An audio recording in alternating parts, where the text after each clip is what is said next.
ನಮಸ್ತೆ ಆತ್ಮೀಯರೇ, ನಾನು ನಿಮ್ಮ ಪ್ರೀತಿಯ ರಾಮಚಂದ್ರ ಗುರೂಜಿ.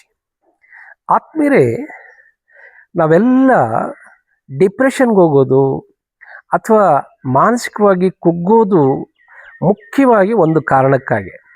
ಅಂದರೆ ನಾವು ನಿರೀಕ್ಷಿಸಿದ ಹಾಗೆ ಆ ಕೆಲಸ ಕಾರ್ಯಗಳಾಗದೇ ಇದ್ದಾಗ ಅಥವಾ ನಮ್ಮ ಸುತ್ತಲಿನವರು ವರ್ತಿಸದೇ ಇದ್ದಾಗ ನಾವು ಕುಗ್ಗುತ್ತೇವೆ, ಅಥವಾ ಆ ನಿರೀಕ್ಷೆಗಳು ನೆರವೇರದೇ ಇದ್ದಾಗ ಖಿನ್ನತೆಗಳು ಪಡ್ತೇವೆ, ಡಿಪ್ರೆಷನ್ಗೆ ಹೋಗ್ತೇವೆ.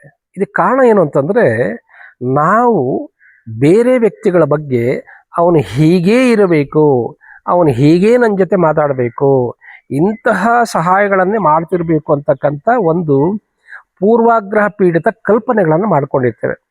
ಉದಾಹರಣೆಗೆ, ನನ್ನ ಮದುವೆ ಆಗೋನು ಹೀಗೆ ಇರಬೇಕು, ನನ್ನ ಜೊತೆ ಮಾತ್ರ ಅವನು ನಗಬೇಕು, ನನಗೆ ಸಹಾಯ ಮಾಡ್ತಾ ಇರಬೇಕು, ನನ್ನನ್ನು ಪ್ರಶಂಸೆ ಮಾಡ್ತಿರಬೇಕು, ನನ್ನನ್ನು ಸುತ್ತಾಡಿಸಿರ್ಬೇಕು, ನಾನು ಕೇಳಿದ್ದನ್ನೆಲ್ಲ ಕೊಡಿಸ್ತಾ ಇರಬೇಕು, ನನ್ನ ಮಾತನ್ನಷ್ಟೇ ಕೇಳಬೇಕು, ಪ್ರಪಂಚದಲ್ಲಿ ಯಾರ ಮಾತನ್ನು ಕೇಳಬಾರ್ದು.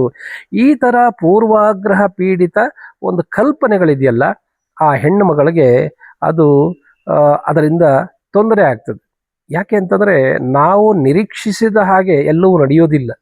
ನೋಡಿ, ನಾವು ನಿರೀಕ್ಷಿಸಿದ್ದೆವು 1-2 ವಾರದಲ್ಲಿ ಇರಾನ್ ಯುದ್ಧ ಮುಗಿತದೆ ಅಂತ ಆಗಲಿಲ್ವಲ್ಲ. ಹಾಗೆ ಎಲ್ಲವೂ ನಾವು ನಿರೀಕ್ಷಿಸಿದ ಹಾಗೆ, ಅಂದಾಜಿಸಿದ ಹಾಗೆ ಆಗೋದಿಲ್ಲ.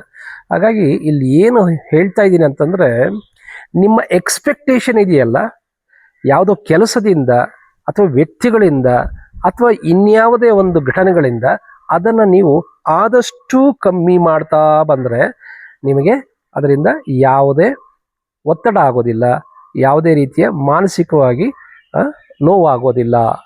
ಸೊ ಹಾಗಾಗಿ ನಿರೀಕ್ಷೆ ಕಮ್ಮಿ ಮಾಡಿ. ಕರ್ಮಣ್ಯವಾಧಿಕಾರಸ್ಥೆ ಮಾ ಫಲೇಷು ಕದಾಚನ ಅಂತ ಕೃಷ್ಣ ಗೀತೆಯಲ್ಲಿ ಹೇಳಿರುವ ಹಾಗೆ, ನಿನ್ನ ಕರ್ಮವನ್ನು ನೀನು ಮಾಡು, ಫಲವನ್ನು ನನಗೆ ಬಿಡು, ನೀನು ನಿರೀಕ್ಷೆ ಮಾಡಬೇಡ ಅಂತ. ನಾವೇನು ಮಾಡ್ತೇವೆ, ನಿರೀಕ್ಷೆ ಮಾಡುವ ಕಡೆ ಕೊಟ್ಟಷ್ಟು ಗಮನ ಹಾಕಿದಷ್ಟು ಎಫರ್ಟು ನಾವು ಏನು ಮಾಡಬೇಕು ಅದು ಮಾಡೋದಿಲ್ಲ. ಎಲ್ಲವನ್ನ ನಿರೀಕ್ಷೆ ಮಾಡ್ತಾ ಹೋಗ್ತೇವೆ, ಜಾತಕದ ಪಕ್ಷಿ ಥರ ನಿರೀಕ್ಷೆ ಮಾಡ್ತಾ ಇರ್ತೀವಿ. ಹಾಗಾಗಿ ನಿರೀಕ್ಷೆಗಳೆಲ್ಲ ಕೆಲವು ಸಾರಿ ಹುಸಿ ಹೋಗ್ತವೆ.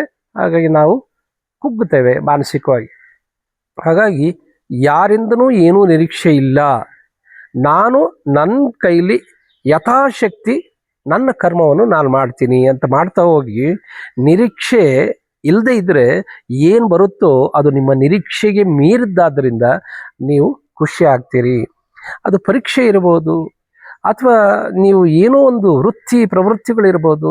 ಆ ಫಲಿತಾಂಶವನ್ನು ತುಂಬ ನಿರೀಕ್ಷೆ ಮಾಡೋಕ್ಕೆ ಹೋಗ್ಬೇಡಿ. ಡಿಸ್ಟಿಂಕ್ಷನ್ಸ್ ಬರಬೇಕು, 100ಕ್ಕೆ 100 ಬರಬೇಕು, ಅಥವಾ ಆ ವ್ಯಕ್ತಿಗಳಲ್ಲಿ ಹೀಗೇ ಇರಬೇಕು, ನಾನು ಮಾತಾಡಿದಾಗ ಜನರೆಲ್ಲ ಚಪ್ಪಾಳಿ ಹೊಡಿಬೇಕು, ಎದ್ದು ಚಪ್ಪಾಳಿ ಹೊಡಿಬೇಕು, ಅಥವಾ ನನ್ನನ್ನು ಸನ್ಮಾನ ಈ ರೀತಿಯಾಗಿ ಮಾಡಬೇಕು, 100 ಹೂವಿನ ಹಾರಗಳಿಂದ ಸನ್ಮಾನ ಮಾಡಬೇಕು. ಹಾಗೆಲ್ಲ ನಿರೀಕ್ಷೆಗಳು ಬೇಡ.